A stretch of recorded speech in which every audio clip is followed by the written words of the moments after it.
Hey, everybody. Welcome to another edition of the Spin Sheet Happy Hour. Thank you very much for tuning in. I'm Chris Charbonneau. I'm the, what am I? I'm the The epic associate man. publisher. I'm the associate publisher for Spin Sheet Magazine. And with me today, of course, is Beth Crabtree and Kristen Berry joining us tonight. We've got a great show in store for you. But before we get started, I got to do my job, which is to thank our sponsor, Mount Gay. Mount Gay obviously does this to keep programming alive and keep Spin Sheet alive, and we very much appreciate it. And before we do anything else, what we always do is allow Mount Gay to give us their signature cocktail. So I'm going to bring on a video of Lauren Trickett, who is their brand ambassador, and she's making a nice festive cocktail for us.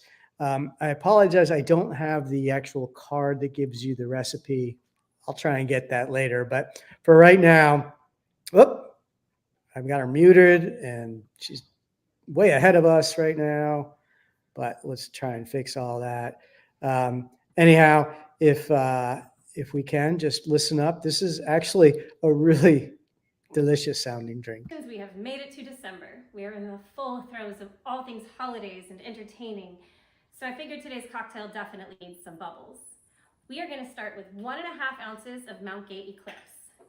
This is aged in ex-American whiskey barrels. There's no added color, no caramel, no added sugars, so it's a perfect canvas for our cocktail. Next, we need 1 full ounce of Belle de Brie Pear Liqueur. This is a gorgeous pear liqueur from France. It's basically 18 pears smashed into a bottle with cognac and some Madagascar vanilla. Now, 3/4 ounce of fresh lemon juice. Please use fresh juice. You're worth it. It makes a big difference. I already have some ice in my tin. I'm gonna give this a good shake.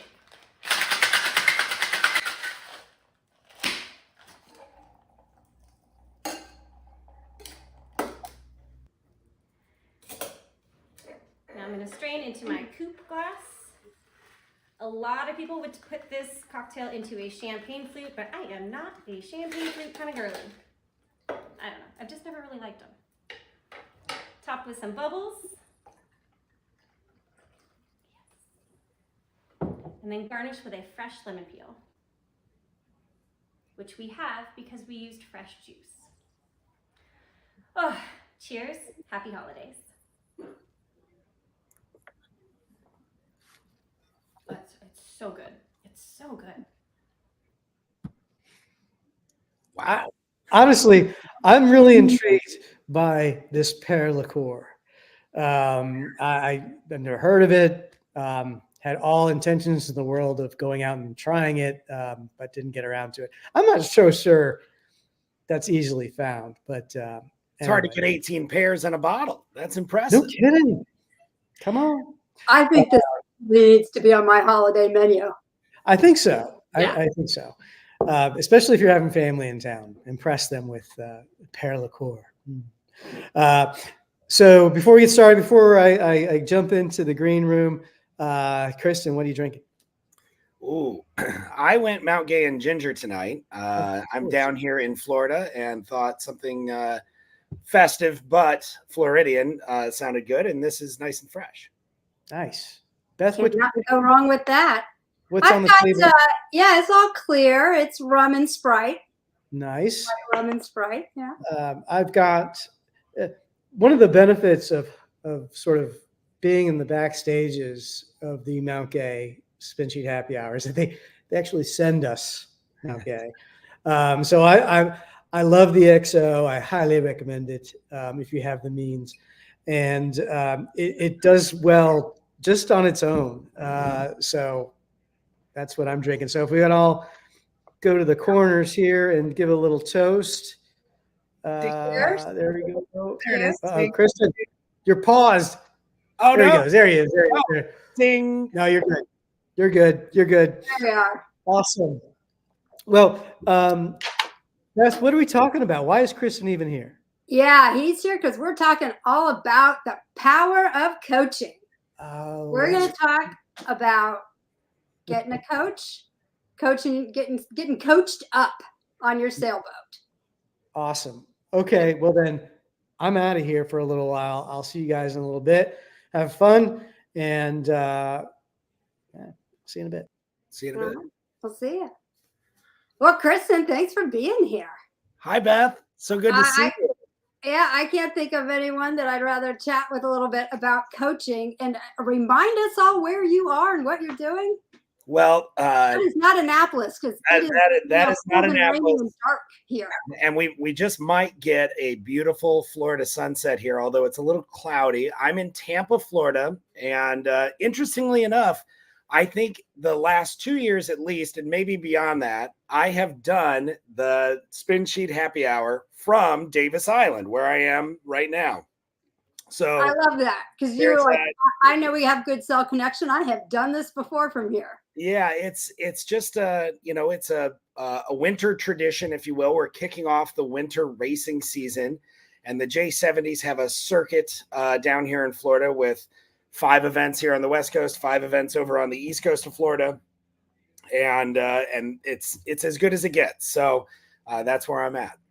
That sounds like a good place to be, and we're glad you're here on Spin Sheet Happy Hour, because I want to pick your brain about coaching, and hopefully we'll have some viewer comments with questions for you too. But if not, boy, I sure have a bunch. So let's just get started with. Sure. You mentioned coaching and teaching are not the same.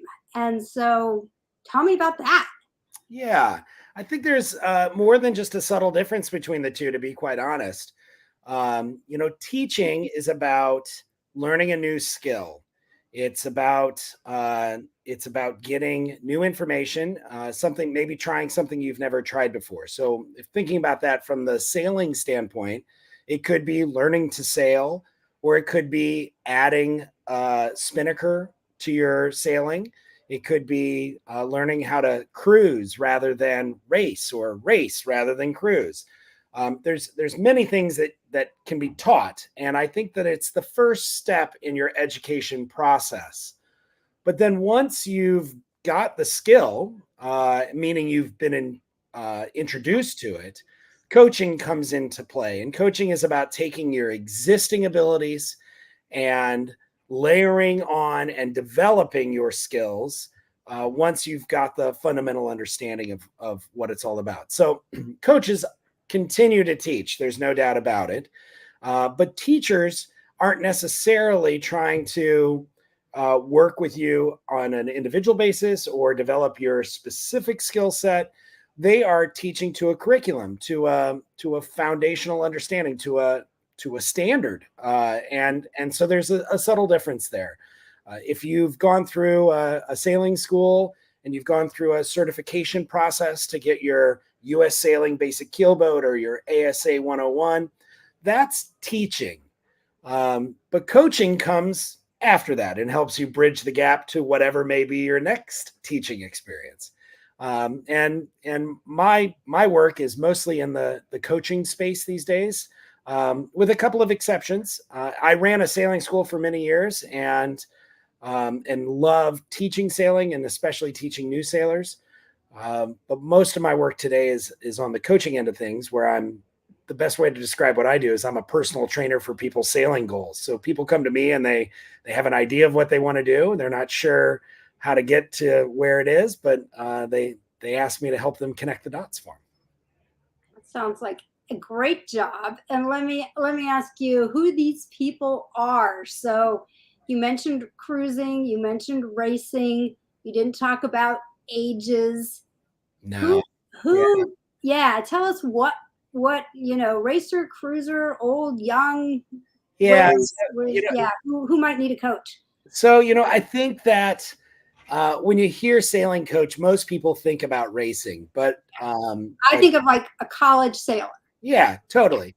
And that's an aspect of coaching for sure. But in today's world, I think it's gone well beyond that. And I know from my personal work, very much so. So, I think there's a couple things we have to talk about. First and foremost, the way people use time today is so different than it used to be. So we're all very busy with work. We are also overwhelmed with 100 other complicating factors that make up what we call life. And so having somebody who can help you move in your advancement of whatever you're trying to do is a coach. And they can really help expedite getting to a place where you have a lot more fun with whatever it is you're doing. Pickleball is taking over Annapolis at an alarming rate. Absolutely. And there are a fair number of pickleball coaches in town who can take you from zero to hero much faster than you could get to if you just went to Truxton on your own and tried to bang around the ball, for a while. So sailing's no different in that regard. And so racing is the traditional place for coaching because it's a competitive environment. College and high school sailing kind of sets the tone for that. But I'll tell you that I find that probably the most rewarding work that I do and the area of my business that's growing the fastest is on the cruising and even kind of day sailing side of things. Oh. The reason for that, I think, is that many people are coming to the sport of sailing through what would be considered a non-traditional pathway. So instead of starting off with, sailing with your family, and then you buy that 22-foot pocket cruiser, and then you move on to the big boat, which might be like a 30-footer or something, an Allbird 30 or a Catalina 30, something exciting like that. And then, maybe you go cruising in the Caribbean after you've got 10 years of Chesapeake Bay experience. Yeah. What's happening today is that people are working their tails off. They're reading every magazine about sailing. They're watching all of the YouTube sailing channels. Hi, Jackie. I'm sorry. No, it's okay. All of the YouTube sailing channels, and then they go out and they buy a boat. And oftentimes they're buying something in a 40-foot range or something like that. It's a big boat for a starter boat, huh? for a starter boat, but that is not that uncommon. Yeah. And those folks benefit from both instruction and coaching. And the coaching side of things really helps them out by allowing them to, continue to find joy in what they're doing without getting kind of scared away. I joke with a lot of brokers that I work with that I help prevent buyer's remorse. And what happens is, people have ideas of what it's going to be, and then they come in and they start doing it. And it's not always exactly what they thought it was going to be right away, but we can help get them there. So long as I know what the objective is, I think I can coach to get them there. So I'm sorry, I poached a room here at the club. This is Jackie. She's the best bartender in all of Florida. Hello. Hi, Jackie. Welcome to Spin Sheet Happy Hour. Yeah. Thousands of people are watching you right now. Oh my gosh. We're on live. Yeah, so Sailing is flat in the southeast. there you go. So apparently I'm where they had the chafing dishes and all the preparation for the party tonight. So Yeah, it looks like somebody's going to have a lot of fun there. I see and we've got Christmas the lights Christmas tree in and the food. background. It's pretty good. Yeah, that's good. Anyway, right. so the Yeah. point is I think everybody benefits from coaching because we don't have enough time today. And sailing is a sport, much like tennis, golf, and other sports that require a commitment of time. And you can kind of get there one of two ways. You can get there supported or unsupported. And if you are short on time or trying to get to a destination where you haven't put in a lot of previous investment, having a coach can really help you get there. How old's your oldest person that's hired you to be their coach? I've coached people in the 90s. I coach, I joke, I coach kids 7 to 70. But the fact of the matter is that you can start sailing younger than that, and you can sail much later than that. I love that. yeah, I yeah. would not have believed that. Like, I think you're making that up. I'm not. I should have asked them to come on the event tonight. Well, and I'm wondering, as our bodies age, like, I bet you have tips and techniques to make it doable, right? Like, Totally. You might want to do it different when you're 80 than when you were 45. That's right. And in addition to that, the boats are changing.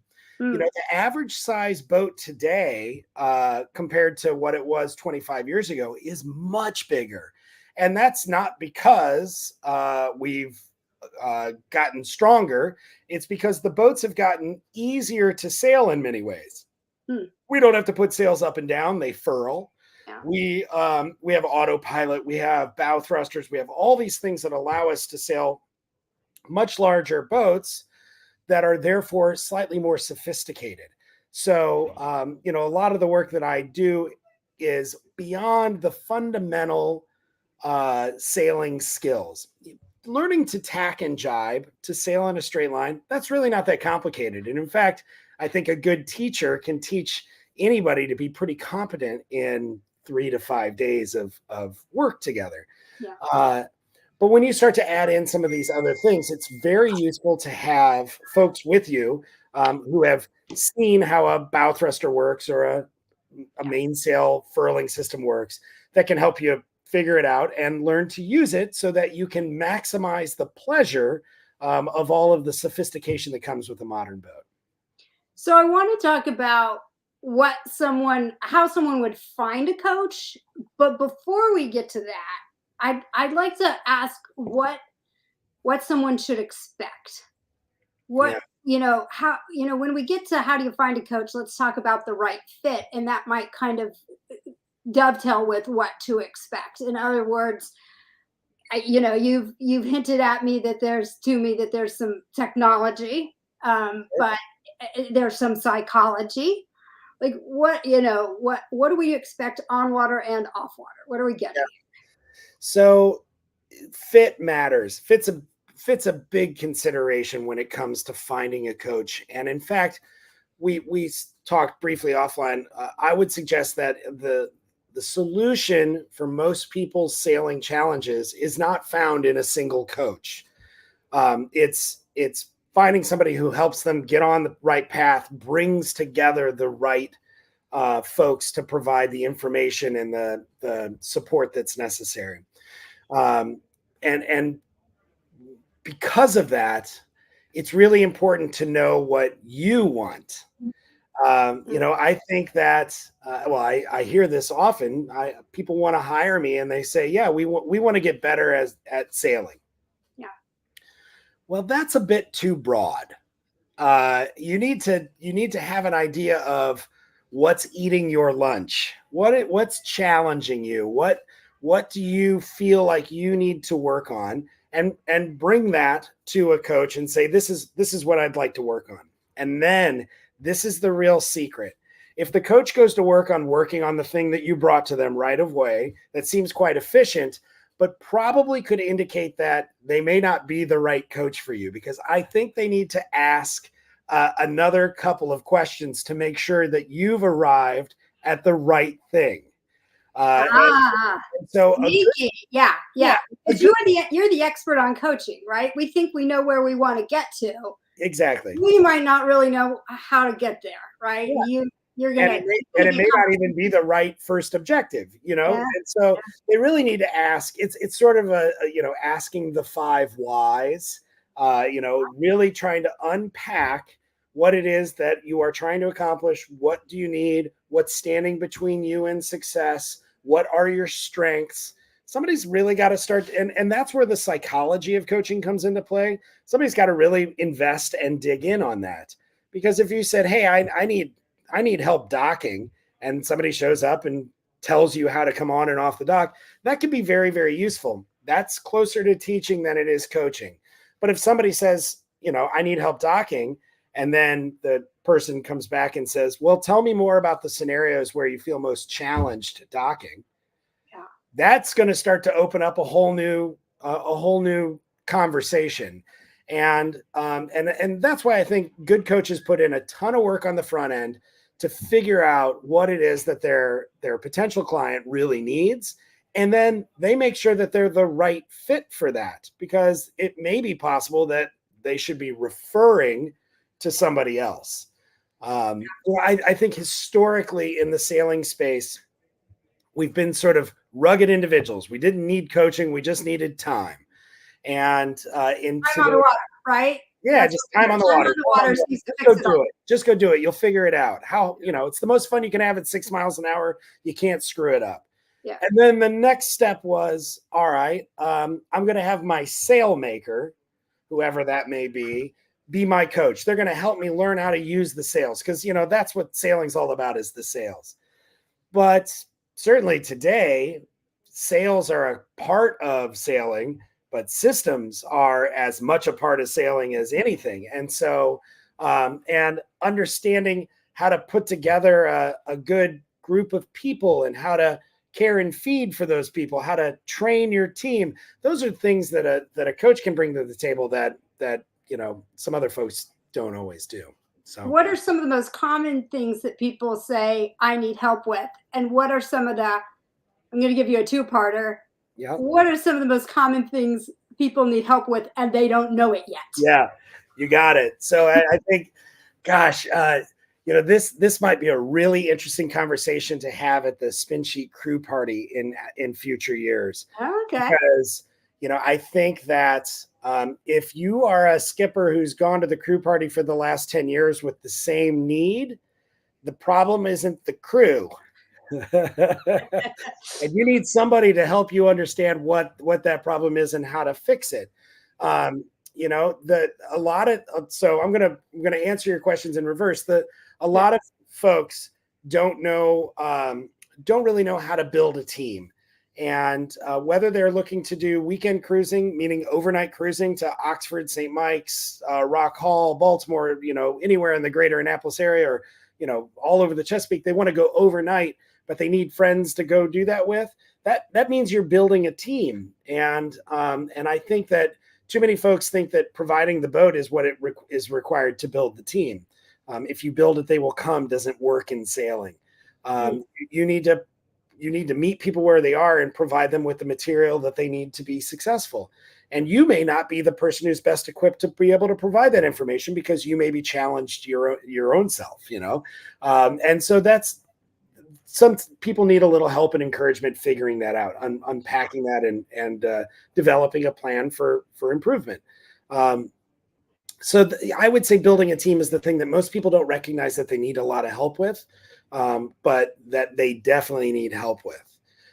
They think it's the hard skills. Well, my tacking or my mainsail trim is no good. I don't think that's the problem for most folks. And in fact, if you look around every harbor in the Chesapeake Bay and up in all over the country, there are a lot of boats that are at the dock that don't go sailing as often as they should, and they don't because they don't have enough people to go with them to feel confident to go, and so.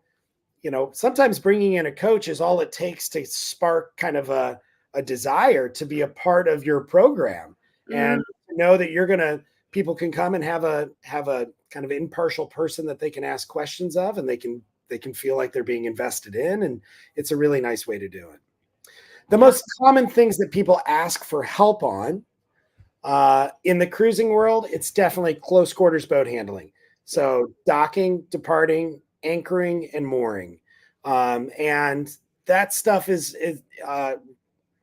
really fun to coach. I love working on that because there's kind of a process and a system that can unlock a lot of doors for people and can make people feel super confident in their boat when they know that in a 20-knot crosswind with no bow thruster, they can still get into the slip if they follow a process and understand the mechanics of how it all works. That's really fun to unpack and work with people.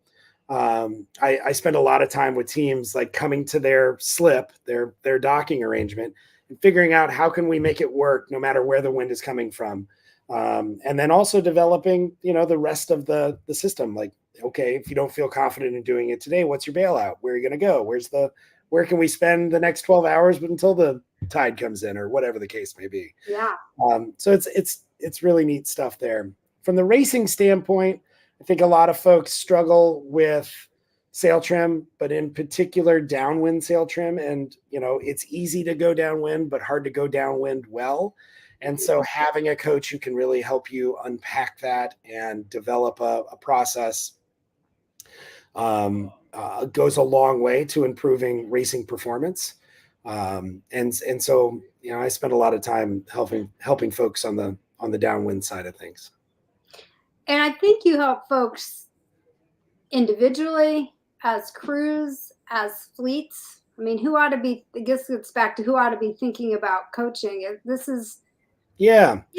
there's the couple that bought the 45 or 50-foot boat and they want to figure out how to cruise around the Chesapeake, or they've got that and they want to know how to go to New England. But who else besides, a family that's bought a big, or a couple that's bought a big boat, or somebody that is weeknight racing? Who else? Yeah, so you're right. I mean, I think my coaching work is probably reflective of many of the coaches that are in the area. Yeah. And there's individual work. So I've got folks who have there's a spinnaker trimmer that I work with who is part of a larger team, but really wants to be the best that they can be at their job and their role. He and I spend a lot of time working, debriefing his sailing days. And talking about how he can improve. And that's very one-on-one. It's not necessarily integrated with the rest of the team. It's a lot of. Does he have to own a boat? He does not. He's just the spinnaker trimmer on a J105. Okay. Trying to be a better trimmer. Wow.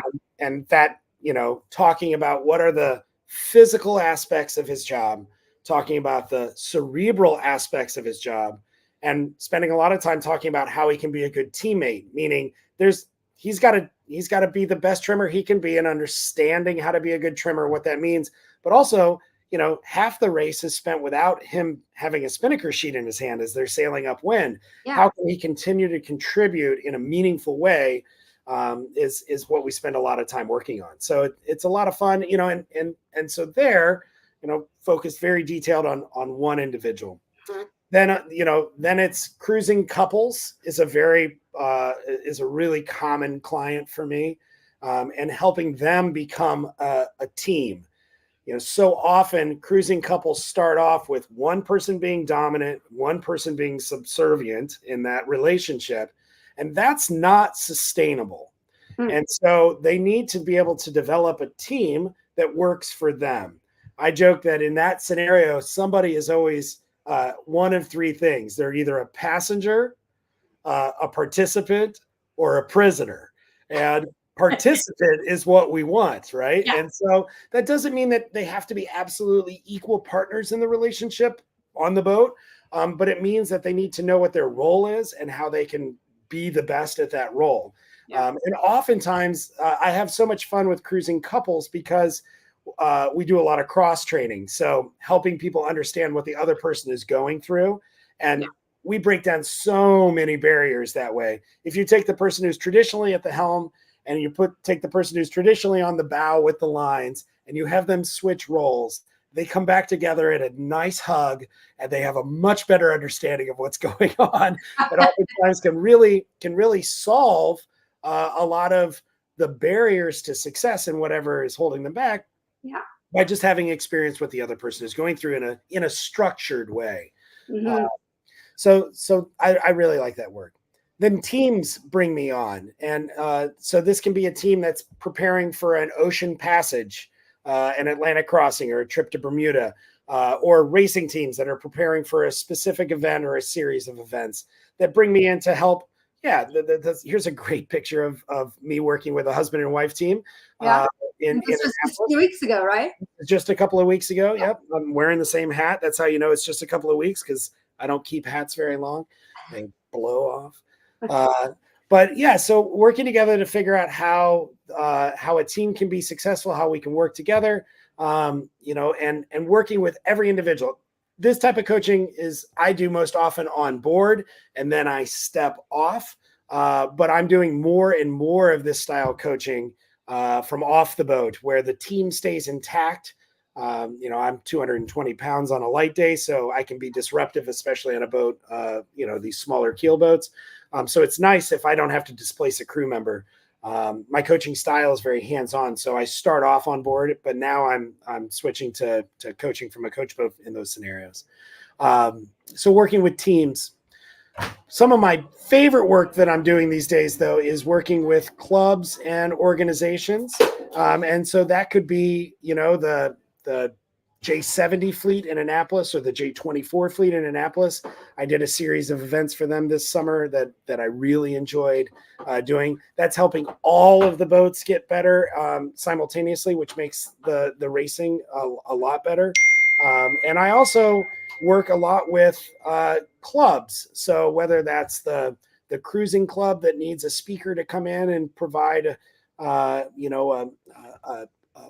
conversation or a lecture series on something, or a specific organization. I work with Hudson River Community Sailing in New York City, and I work with the St. Petersburg Yacht Club here in Florida to help them develop their education programming that can take the experience that I have sailing with a lot of different boats and a lot of different programs and codify it into what they're doing.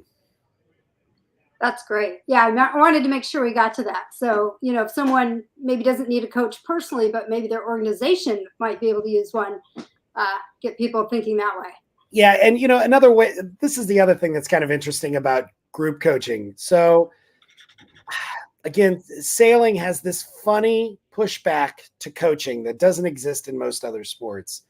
And it's changing, especially as people's time investment is changing, but it's changing.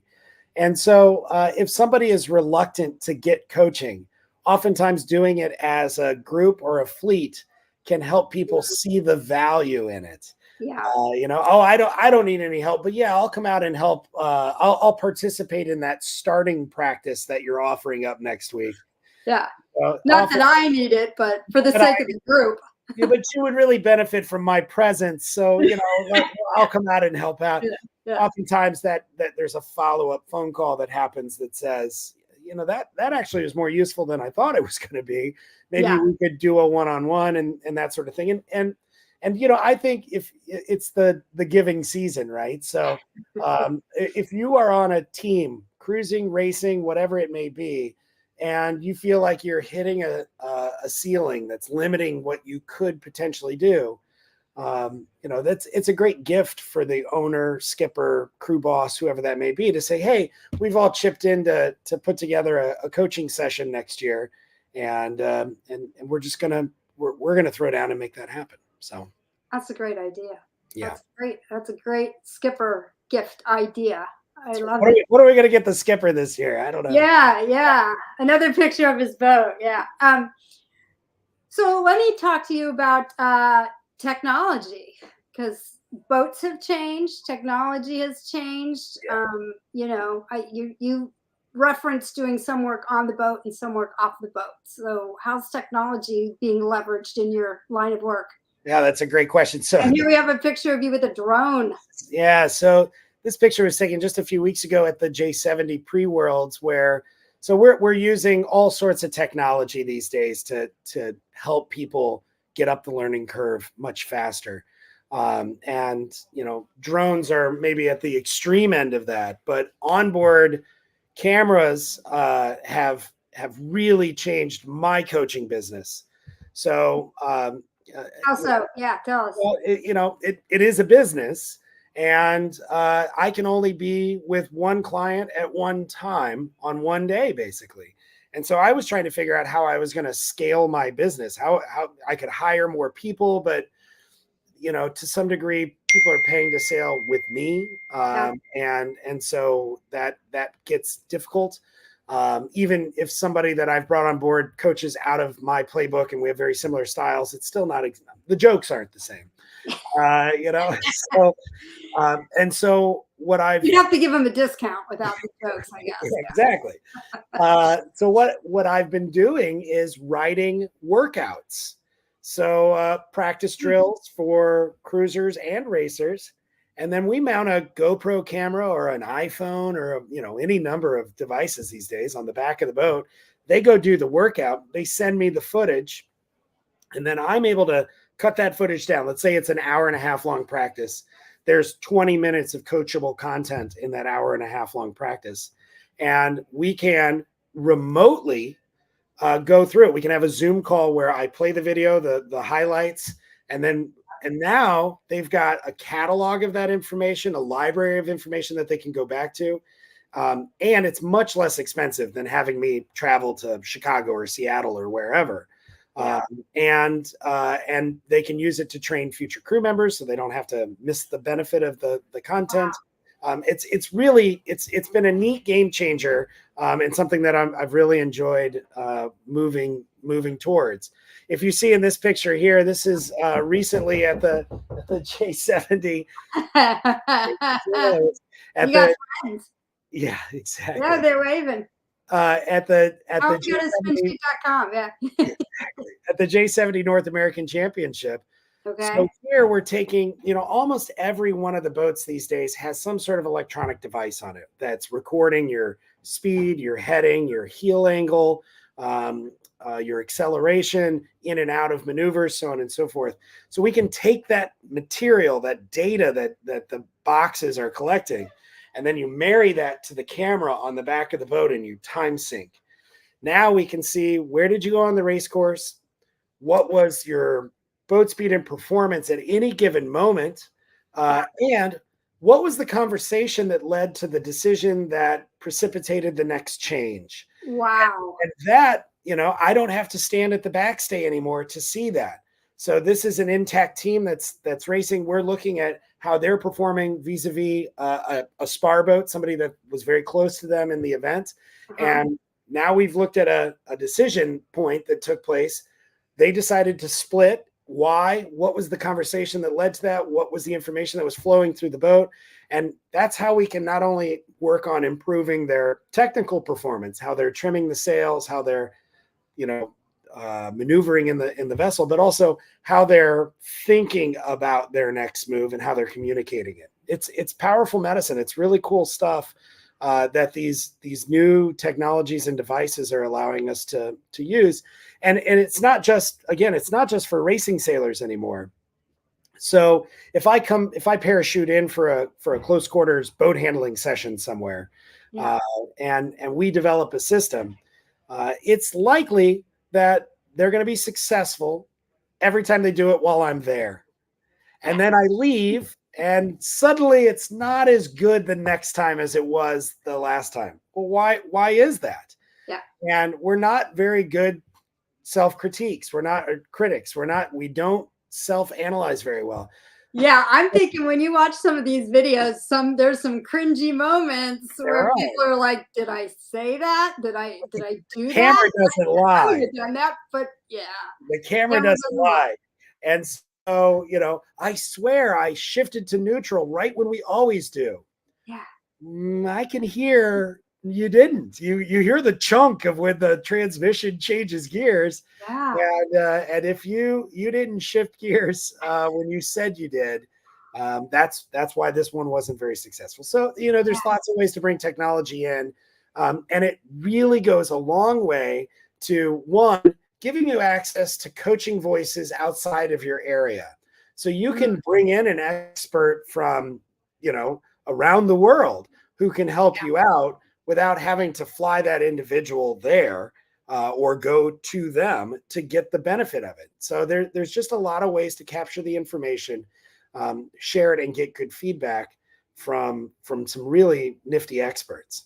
And it's great stuff. Yeah, that sounds like that's be so informative to a crew. Yeah. Yeah. So especially if you're trying to push through some invisible barrier, having an outside voice is super important. They can come in and they can say, "All right, show me how you normally do it." And then they can provide just another set of eyes, another idea that might challenge what you're doing and spark a conversation. That alone might be the value of a coach. It do you doesn't bump into some resistance? all the time. Yeah. All the time. And I'm fortunate. My personality is such that if I'm not the right fit, I'm happy to suggest that maybe I can help you find somebody who is. But I'm not even thinking that the resistance isn't about you, right? It's about the person that hired a coach. That's right. But I'm just thinking of human nature. You want to get better, but we all often don't really want to change what we're doing, but we'd like to get better. And can you tell me how to keep doing what I'm doing and get better? And it's like, no, that's not going to No, happen. that's not how it works. Yeah. And so, yes, you're right. And I think there's two components to that. One, if you are going to get coaching, you need to be prepared to get coaching. And that means you need to come open-minded, but you also need to come honest about who you are and what you've been doing. So you need to say, well, we do it this way.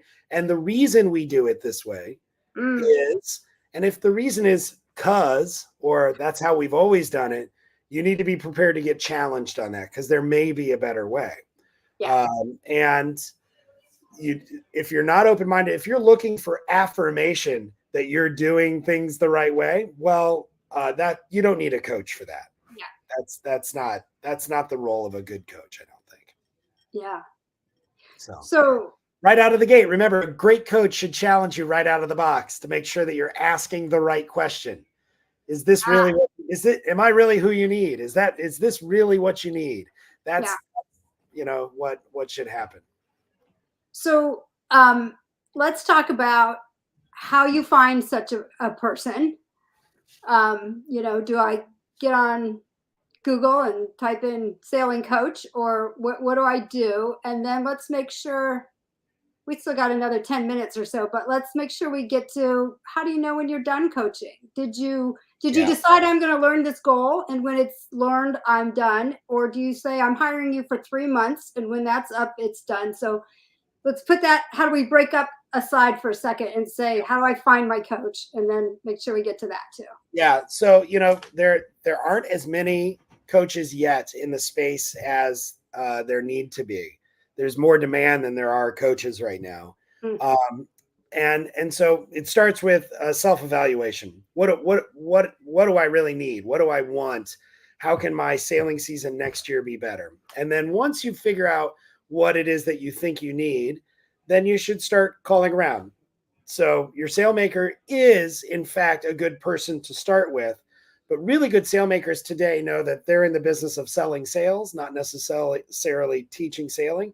They will put you in contact with somebody that can support you based off of what they know and what you've told them.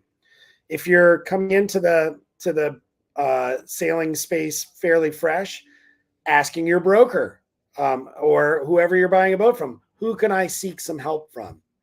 If you're joining an established class, there are likely coaches that are operating and experienced within that class that you can lean on and get help from. And I think all of those are good starting points.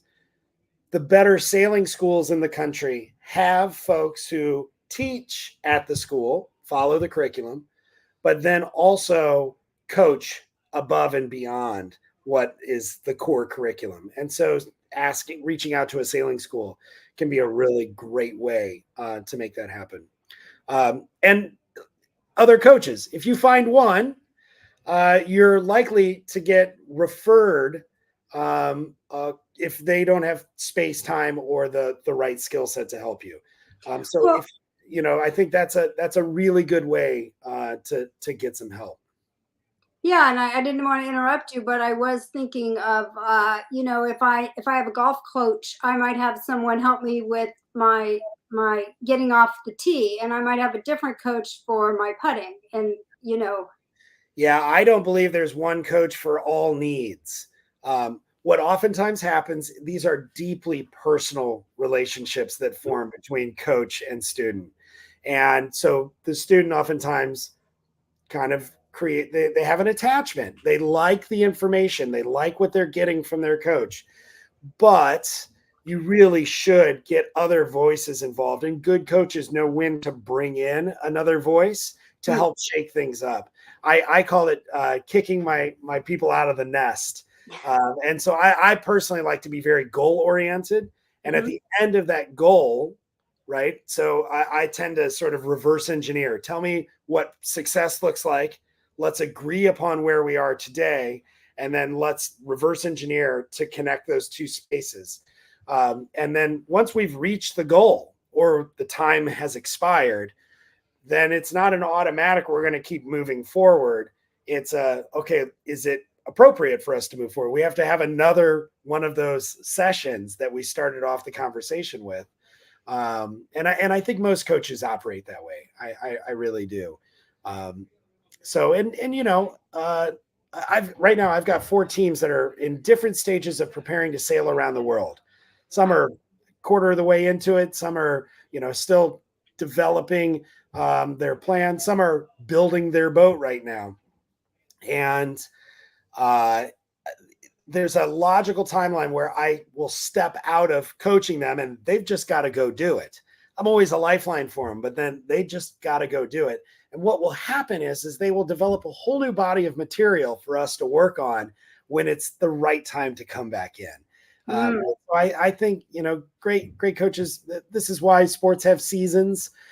This is why, you know, coaches, there's a cooling off period and there's changing of the guard. It's always, it's really beneficial to have those other voices come in. There's not one right way to do just about anything in the sport of sailing. And so having a couple of different ideas come into play and then figuring out what works best for you and your team, that's the best way to make it happen. Can you do coaching? Do you coach people with logistics? Yes. You know, beyond what happens in the boat? How do I get my boat from here to there? How do I, you know, find accommodations for my team at this venue? You know, you know, you got it. So, you know, take the J70 event that I'm at here. You know, there are somewhere between 40 and 60 boats every year that come to Tampa to sail these events. It's a logistics challenge of how do I get the boat here? Where do I stay? When do we arrive? How do we build the boat? Who's going to take care of it? You know, the list goes on. And if you're figuring that out from scratch, there's a lot of growing pains there. I've done it every year for the last 11 years. And so in an hour-long conversation, I can help you put together a plan, or, you know, not just me, but any coach can help you put together a plan that really will get you up the learning curve very quickly and help you, you know, just eliminate a whole bunch of pain points. And that applies to, you want to do a summer cruise in Maine. Well, you know, figuring out how to get from here to Bar Harbor and back. If somebody has done that 25 times, that's a good person to connect with and help you put together the plan. They don't even have to be a formal coach to help coach you through that process. It helps if they've got a structured approach to things. But there's so much information out there that can help you be more successful if you seek it out. Yeah. Do you have a success story that stands out in your mind that you've had? Oh gosh, yes, for sure. I mean, you probably have a bunch of them. I got a bunch of them. My favorite one of the last few years, a lovely couple reached out. The broker reached out to me and said, I did something. This couple had almost no previous sailing experience. And they were building a 50+ foot boat in France. And they were going to take delivery of that boat in about 9 months from the time I got the phone call. So I had 9 months to teach them how to sail, to start from scratch, and then to start coaching their sailing. So we started off with a basic keelboat course, and then they sailed a small keelboat on their own, and then we moved up to a slightly more intermediate sized boat. I helped source all those boats. We then flew across the pond, took delivery of the boat, commissioned the boat together, and sailed from France across the Atlantic to the Caribbean, had a successful Caribbean season all the way up the East Coast and back down to the Caribbean. And at the end of that, they said, I think we got it. And they've been cruising on their own and having an incredible time. And so that was in 2021. And they are having a blast and doing the thing. That is far and away one of my best success stories. The second one is shorter. I was helping a racing team. It was a husband and wife racing team. They'd been competing in their club championship for the last 19 years and had never won it. We did some work together, about 3 weeks of training, and they went out and they won in pretty spectacular style. They were there at the party, and I was there to support. And I heard the wife in the husband and wife team, a friend of hers said, "Gosh, you've come so far in such a short time. Your coach really must have helped you a lot." And she said, "Well, I don't know if he knows anything about sailing, but he's a hell of a marriage counselor." That's success. That made me feel really good, because that is what we had to unpack. They were fine sailors, they were bad teammates, and so we had to figure out how to make them work together to find success. I love it. And they did. Wow. Yeah. Success looks different for everybody, but it always feels good, I guess, right? You got it. And you work your way out of a job and go on to the next I hope client. so. Yeah, I hope so. Yeah. Or you keep coming back and fine tuning for long periods of time, I guess. I think we're about ready for our last call here. We're getting ready to wrap it up. I know we've got a red hat photo of the month that we want to get to. There's the man behind the curtain. There's one more picture I wish you'd pull up. Can you pull up the kids' picture real quick? Oh, of course. Now, I work almost exclusively with adults, but I try to do one youth program a year. This was in Cleveland, Ohio, and these little rugrats and I had sailed together for a week. They were, harbor rookies. This was their first sailing experience, which, goes from terror to pleasure in a week. And they finally, on the last day, if you zoom in there, you'll see they let me into the kitty cat club. So I got the kitty cat. Oh, those are whiskers you've got going there. I finally got into the kitty cat club. That's my third most successful sailing program. Nice. That's Yeah, adorable. look at those faces. Those smiles say it all. That's Yours, awesome. yours included, I guess. Yeah, There Well, you go, 9 to 90. that's it. That one on the left, she's 6 in that picture. So you're never too young either. That's great. That's awesome. So, Kristen, thank you so much for joining us. This has actually been really wonderful. Little insight into. I love just sort of creating that divide between what is an instructor and what is a coach. I think that's really very helpful for a lot of people, and I know you've done a lot for a lot of different people.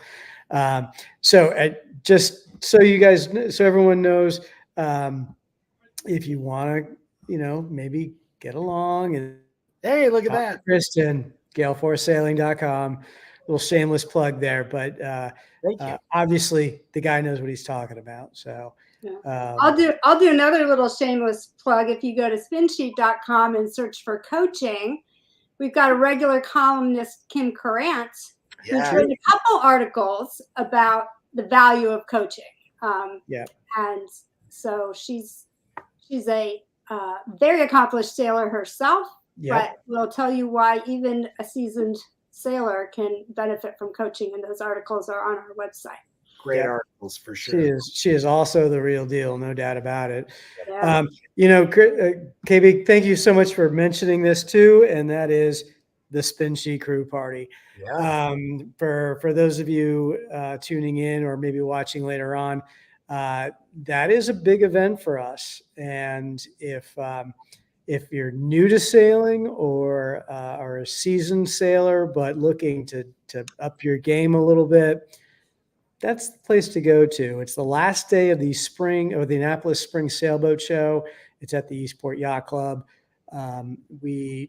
It's rain or shine. We've been lucky enough to have a tent the past couple of years. We needed it last year, I think. But We you know needed what? it. Sailors turned out. There's The no rain, bad weather, just bad gear, yeah, right? it was- This is totally true. Off your foul. And actually, we just need somebody that's getting married in order to make sure we have that tent. So if you want to, maybe get married and go to the Spin Sheet Crew Party, please book it at the Eastport Yacht Club, because that would be very helpful for everybody. But before we depart, we do need to do one last bit of business for our sponsor, Mount Gay, and that is our red hat photo of the month.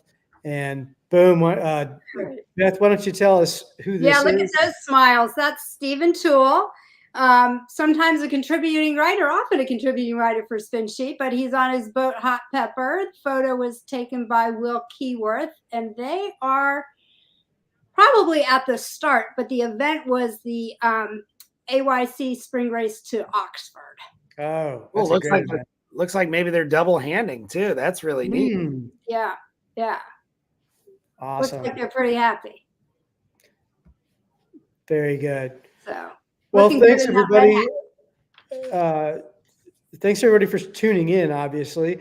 And again, thanks KB. Beth, thank you very much for keeping this thing going and for asking great questions. And Well, we'll deal with it. KB, thank you so much. It's always a delight to talk to you, and we learn something new every time, and we appreciate you coming back on our show.